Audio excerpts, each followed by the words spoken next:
तो सांग मैंने आज आम देखा स्क्वायर आउ क्यूब केमी आम दु मिनट बाहर करवा तार भैल्यू सब प्रथम देख तुम्हें मैंने जानी 25 स्क्वायर ट्रिक कौन 5 स्क्वायर 25 2 परवर्ती संख्या हूँ 3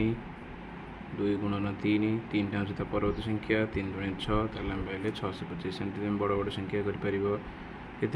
85 नवा 75 नवा है 85 8 नुआ 8 परवर्ती संख्या 9 8 9 72 यहाँ तो 25 कन्स्टाट रहा भैल्यू अच्छे ये बुझिपाल तापर 7 8 अच्छी 8 7 8 56 आ 5 कन्स्टाट रहा 25 कन्स्टाट बुझिपाल तापर देख यूनिवर्सल ट्रिक मुझे कहूँ मुझे गोटे सेपारेसन करदे तुमको बुझे सहज देख ये बाहर करवा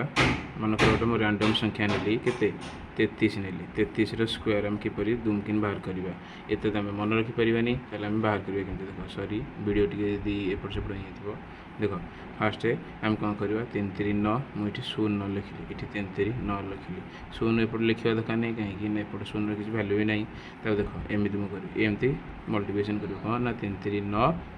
9 दूने 18 ये 18 लिख फास्ट तापर आपको आडिशन केमती कर ना ये 9 लिख 0 रे 8 मिसले के 8 तापर 9 रे 1 मिसले 10 और भैल्यू होची है तुम या कैलकुलेटर मारी चेक भी कर आम कौन कहू ना यूनिवर्सल ट्रिक। Thank you.